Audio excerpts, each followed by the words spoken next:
بالله من الشيطان الرجيم. بسم الله الرحمن الرحيم. ولقد وصلنا لهم القول لعلهم يتذكرون. الذين آتيناهم الكتاب من قبله هم به يؤمنون. وإذا يتلى عليهم قالوا آمنا به إنه الحق من ربنا إنا كنا من قبله مسلمين. صدق اللہ العظیم. گزشتہ سبق میں آپ حضرات کی خدمت میں کلام پاک کی جن آیتوں کا خلاصہ عرض کیا گیا تھا، ان آیتوں میں اللہ کی جانب سے مشرکین کے لیے ایک شکوہ بیان کیا گیا تھا. ان مشرکین کے سامنے جب کبھی ایمان پیش کیا جاتا ہے تو وہ اس کو قبول نہیں کرتے. ہدایت کے سامنے ہمیشہ ضد اور دشمنی کی راہ اپناتے ہیں، اور ہدایت جب سامنے آتی ہے تو اس پر طرح طرح کے اعتراضات کرتے ہیں. جب اللہ تعالیٰ نے ان عرب کے لوگوں کی ہدایت و نصیحت کے لیے حضرت محمد الرسول اللہ صلی اللہ علیہ وسلم کو پیغمبر اور رسول بنا کر ان کے درمیان مبعوث فرمایا، تو ان بدبختوں نے نبی پاک صلی اللہ علیہ وسلم سے کہا، اگر آپ اللہ کے پیغمبر اور رسول ہیں تو پھر آپ کے پاس ویسے معجزات کیوں نہیں ہیں جو اللہ نے موسیٰ علیہ السلام کو عطا کیے تھے، یعنی عصا والا اور روشن ہاتھ والا. یا پھر ان لوگوں نے کہا کہ اگر آپ اللہ کے سچے رسول ہیں تو پھر آپ پر اللہ نے اپنی کتاب ایک ساتھ بیک وقت کیوں نہیں نازل کی، تھوڑی تھوڑی کر کے اللہ تعالیٰ اپنی کتاب آپ پر کیوں اتار رہے ہیں. یہ ان لوگوں نے ہدایت کے سامنے یہ اعتراضات رکھے. تو اللہ رب العزت نے اس کا جواب دیا، یہ جتنے مشرک ہیں یہ وہ لوگ ہیں جو ہدایت کے طالب نہیں ہیں. یہ وہ لوگ ہیں جو ہمیشہ اپنی خواہشات پر چلتے ہیں. ذرا پیچھے جاؤ، کیا ان لوگوں نے موسیٰ علیہ السلام پر ایمان قبول کیا تھا؟ جس دور میں اللہ نے موسیٰ علیہ السلام کو یہ معجزات دے کر ساری کتاب اکٹھی ایک ساتھ ان پر نازل کر کے فرعون کے پاس بھیجا تھا، تو تمام کے تمام لوگوں نے کہا تھا کہ یہ تو جادوگر ہے. اب مشرکین نبی علیہ السلام پر اعتراض کر رہے ہیں. نہ ان کو اس زمانے کے لوگوں نے مانا، نہ ان مشرکین نے حضور صلی اللہ علیہ وسلم کو مانا.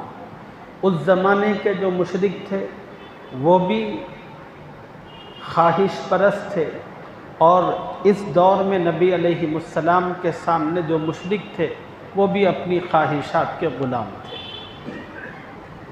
اللہ تعالیٰ ان آیتوں میں یہ فرما رہے ہیں، اللہ کی ہدایت خواہش پرستوں کو حاصل نہیں ہوتی، ان لوگوں کو ملتی ہے جن میں تھوڑی سی طلب تڑپ جستجو ہوتی ہے.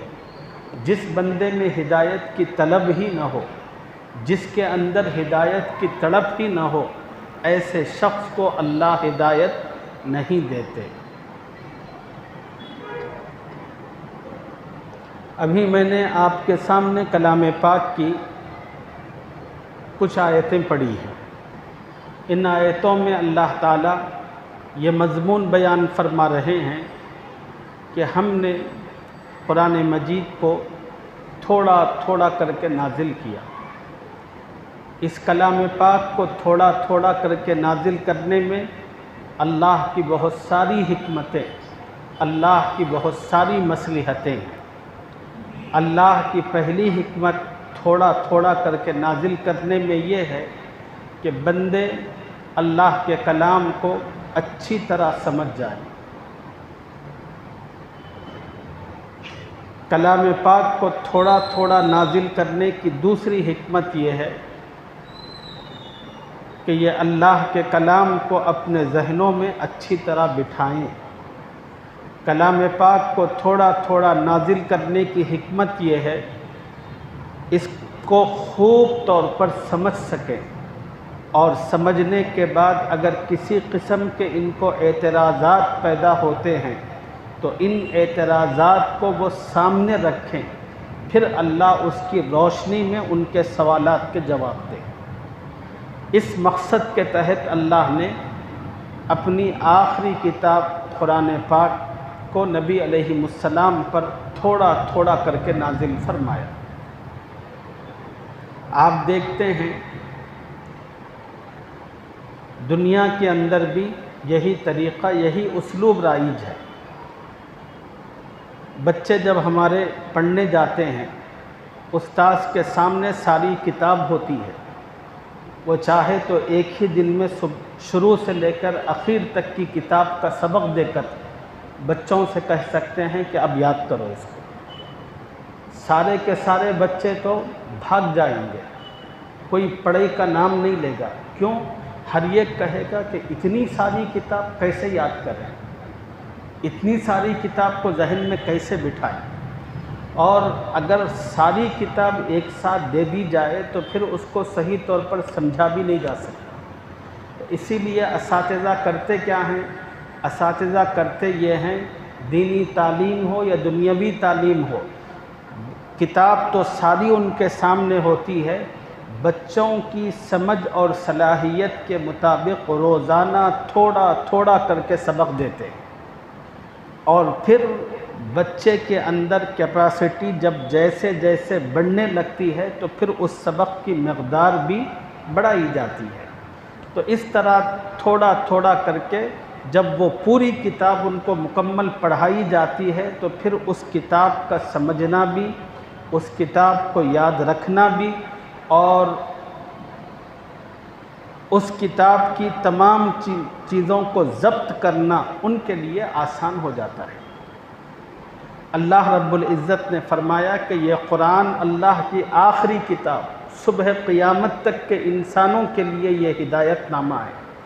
اگر اللہ تعالیٰ اس کتاب کو موسیٰ علیہ السلام کی کتاب تورات کی طرح ایک ساتھ اس نبی کو عطا فرماتے صلی اللہ علیہ وسلم، تو پھر ساری کی ساری امت گھبرا جاتی اللہ کے اتنے سارے احکامات کو دیکھ کر۔ لوگ سمجھتے کہ بھئی ہمیں یہ بھی کرنا، یہ بھی کرنا، کیسا؟ اس لیے اللہ نے قرآن پاک کی آیتوں کو تھوڑا تھوڑا کر کے نازل کیا، تو پھر احکامات اور ہدایات بھی تھوڑے تھوڑے کر کے سامنے آتے رہے۔ پھر اس کی روشنی میں صحابہ کرام کو قرآنی احکامات کے مطابق اپنے آپ کو ڈھالنا اور اس کی روشنی میں اپنا عمل بجا لانا بڑا آسان ہو گیا۔ اسی کو اللہ فرما رہے ہیں۔ دوسری بات اللہ یہ فرما رہے ہیں کہ ہم نے قرآن پاک کی آیتوں کو تھوڑا تھوڑا کر کے نازل کیا، کبھی ایک آیت، کبھی دو آیت، کبھی 3 آیتیں، کبھی ایک سورت، جب جیسے موقع ہوتا تھا اللہ تعالیٰ اس اعتبار سے اپنا کلام نازل کرتے۔ لیکن اس کلام پاک کی سب سے بڑی خوبی اور خصوصیت یہ ہے، تھوڑا تھوڑا نازل ہونے کے باوجود اللہ کا یہ کلام مربوط ہے۔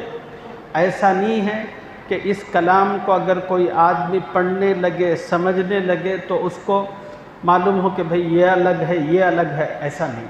جب آدمی پڑھے گا تو پتہ چلے گا کہ ایک پورا تسلسل ہے۔ یہ اللہ کے کلام کی خصوصیت ہے۔ اسی کو اللہ فرما رہے ہیں وَلَقَدْ وَصَّلْنَا لَهُمُ الْقَوْلَ لَعَلَّهُمْ يَتَذَكَّرُونَ، اور ہم پے در پے ان لوگوں کے پاس اپنا کلام بھیجتے رہے تاکہ یہ نصیحت حاصل کرے۔ ایک تیسرا مطلب اس کا یہ بھی ہے کہ ہم نے پہلی آسمانی کتابیں بھی بھیجی تھی، اور پھر اس کے بعد آخر میں قرآن پاک بھی بھیجا۔ یہ ساری کی ساری کتابیں اور وقفے وقفے سے پیغمبر ان کے درمیان اسی مقصد کے تحت بھیجے تاکہ یہ ان پیغمبروں سے اور اللہ کی کتابوں سے نصیحت حاصل کریں۔ الذین آتیناہم الکتاب من قبلہ ہم بہ یؤمنون۔ اس آیت مبارکہ میں یہ بات بتائی جا رہی ہے، قرآن نے، اللہ نے پے در پہ کتابیں بھیجی۔ پہلے اللہ نے زبور بھیجی، پھر تورات بھیجی، پھر انجیل بھیجی، پھر قرآن بھیجا۔ یہ سب کتابوں کو بھیجنے کا مقصد لوگ نصیحت حاصل کریں، مگر اللہ کی اس نصیحت سے بہت کم لوگوں نے فائدہ اٹھایا۔ اکثر لوگوں نے ضد اور جہالت کو اختیار کرتے ہوئے اللہ کے حکم کا انکار کیا، اللہ کی کتابوں کا۔ بہت کم لوگ ہیں، اور جو کم لوگ ہیں اللہ نے قرآن کی اس آیت پہ اس کا ذکر کیا، وہ اہل کتاب ہیں جو قرآن کی آمد سے پہلے وہ ایمان رکھتے تھے حضرت عیسیٰ علیہ السلام پر۔ قرآن کی آمد سے پہلے ان کا ایمان تھا انجیل پر۔ کچھ لوگ تھے قرآن کی آمد سے پہلے ان کا ایمان سیدنا موسیٰ علیہ السلام پر اور ان پر نازل کی جانے والی کتاب تورات پر تھا۔ اللہ تعالیٰ نے پھر آخری درجے میں، آخری زمانے میں اپنے محبوب ہم سب کے رسول حضرت محمد صلی اللہ علیہ وسلم کو مبعوث فرمایا۔ 40 برس کی عمر میں آپ کے سر پر نبوت کا تاج رکھا اور اپنی آخری کتاب ان کو دی۔ جب ان عیسائیوں کو، جب ان یہودیوں کو پتہ چلا کہ اللہ کے آخری نبی خدا کی آخری کتاب کے ساتھ اس دنیا میں تشریف لا چکے ہیں، وہ جلوہ گر ہو چکے ہیں، تو ان یہودیوں نے اور ان عیسائیوں نے حضرت محمد صلی اللہ علیہ وسلم پر بھی ایمان لایا، قرآن پر بھی ایمان لایا۔ وہ لوگ پہلے اپنے نبیوں پر ایمان رکھتے تھے، نبی علیہ السلام کی آمد کے بعد انہوں نے اپنے نبیوں پر ایمان کے ساتھ حضور صلی اللہ علیہ وسلم پر، قرآن پر ایمان لایا۔ تو اللہ نے ایسے لوگوں کی تعریف اس آیت میں کی ہے، الذین آتیناہم الکتاب من قبلہ ہم بہ یؤمنون۔ جن لوگوں کو ہم نے اس سے پہلے کتاب دی وہ اس قرآن پر ایمان لاتے ہیں۔ وَإِذَا يُتْلَى عَلَيْهِمْ قَالُوا آمَنَّا بِهِ، اور جب قرآن ان کو پڑھ کر سنایا جاتا ہے تو کہتے ہیں کہ ہم اس پر ایمان لائے۔ إِنَّهُ الْحَقُّ مِن رَبِّنَا، بے شک یہ قرآن ہمارے پروردگار کی طرف سے برحق ہے۔ إِنَّا كُنَّا مُسْلِمِينَ، بلا شبہ ہم تو اس سے پہلے کے فرما بردار ہیں، ہم پہلے بھی خدا کے حکم پر سر جھکاتے ہوئے پچھلے نبی پر، اس پر اترنے والی آسمانی کتاب پر ایمان رکھتے تھے۔ اب اللہ نے دوسرے نبی کو دوسری آسمانی کتاب بھیجی، ہم اس نبی پر بھی ایمان لاتے ہیں، اس نبی کی کتاب پر بھی ایمان رکھتے ہیں۔ ایسے خوش نصیب لوگوں کے لیے اللہ کی جانب سے بڑا اجر ہے۔ اس کو اگلی آیت میں بیان کیا جا رہا ہے، اولئک یؤتون اجرہم مرتین۔ یہ وہ لوگ ہیں جن کو اللہ ہر عمل پر ڈبل اجر دیں گے۔ یہ وہ لوگ ہیں جن کو اللہ ہر عمل پر ڈبل ثواب دیں گے۔ وہ ایک نماز پڑھتے ہیں تو ڈبل ثواب ملے گا، ہم ایک نماز پڑھیں گے تو ایک نماز کا ثواب، لیکن وہ لوگ ایک نماز پڑھتے ہیں تو 2 نمازوں کا ثواب۔ جو بھی نیکی بھلائی کا کام وہ کرتے ہیں ان کو ہر عمل پر اللہ ڈبل ثواب دیں گے۔ ایک ثواب ان کو اپنے پچھلے پیغمبر اور پچھلی آسمانی کتاب پر ایمان رکھنے کا، دوسرا ثواب ان کو اللہ تعالیٰ نبی پاک صلی اللہ علیہ وسلم پر ایمان لانے اور آپ کی کتاب پر یقین کرنے کا دوسرا ثواب۔ رسول اللہ صلی اللہ علیہ وسلم کی ایک مشہور حدیث ہے، آپ صلی اللہ علیہ وسلم نے ارشاد فرمایا، 3 لوگ ہیں جن کو اللہ ہر عمل پر ڈبل ثواب دیں گے۔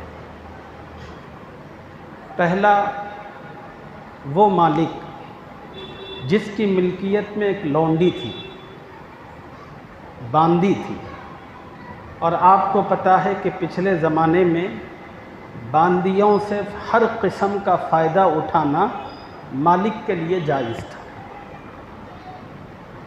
لونڈیوں سے ہر قسم کا فائدہ اٹھانا، ان کے ساتھ ہم بستری کرنا، سب کچھ مالکوں کے لیے جائز تھا۔ ایک مالک تھا، اس کے پاس لونڈی تھی، اس نے اس لونڈی کی تعلیم و تربیت کی اور پھر اس کو آزاد کیا، پھر اس سے نکاح کیا۔ نبی علیہ السلام نے فرمایا کہ اس مالک کو اللہ ڈبل ثواب دے، اس لیے کہ وہ اس کی لونڈی ہوتے ہوئے بھی فائدہ اٹھا سکتا تھا، لیکن یہ اتنے بڑے اخلاق کا مالک نکلا کہ اس نے اس لونڈی کی تربیت کی، اس کو اخلاق سکھائے، پھر اس کو آزاد کیا، پھر اس کو بڑا مرتبہ دے کر اس سے نکاح کیا، اب فائدہ اٹھا رہا ہے، تو اللہ تعالیٰ اس مالک کو ہر عمل پر ڈبل ثواب دیں گے۔ دوسرا، اللہ کی جانب سے ڈبل ثواب اس غلام کو ملے گا جو کسی کا غلام ہے، اس کی بھی خدمت کرتا ہے، اس کے بھی تمام حکم بجا لاتا ہے، اور دوسری طرف وہ اللہ کی بندگی بھی پوری کرتا ہے۔ ایک طرف اپنے ظاہری مالک کی بھی ذری نافرمانی نہیں کرتا، اور دوسری طرف جو اپنا حقیقی اور اصلی مالک ہے اللہ، اس کے بھی کوئی حکم نہیں توڑتا۔ ادھر اپنے مالک کو خدمت سے خوش کرتا ہے، دوسری طرف اللہ کے حکموں پر عمل کرتے ہوئے اللہ کو راضی کرنے کی فکر اور کوشش کرتا ہے، اس غلام کو بھی اللہ ہر عمل پر ڈبل اجر عطا فرماتے ہیں۔ اور تیسرا ڈبل اجر اللہ کی جانب سے ان اہل کتاب کو ملے گا جو پہلے کسی آسمانی کتاب یا نبی پر ایمان رکھتے تھے، حضور صلی اللہ علیہ وسلم کی تشریف آوری ہوئی اور آپ کی خبر سننے کے بعد آپ کو بھی مانتے ہیں، آپ کی کتاب پر بھی یقین کرتے ہیں، تو ان کو بھی اللہ تعالیٰ ڈبل اجر عطا کریں گے۔ اب جن لوگوں کو اللہ کی جانب سے ڈبل اجر ملتا ہے، ان کی کچھ خصوصیتیں ہیں، ان خصوصیتوں کو آیت کے اگلے حصے میں ذکر کیا جا رہا ہے۔ انشاءاللہ اس تفصیل کو اگلے سبق میں آپ حضرات کی خدمت میں عرض کریں گے۔ اللہ مجھے اور آپ کو اس کی سچی فرما برداری کی اور اس کے احکام پر اطاعت کرنے کی توفیق عطا فرمائے۔ آمین یا رب العالمین۔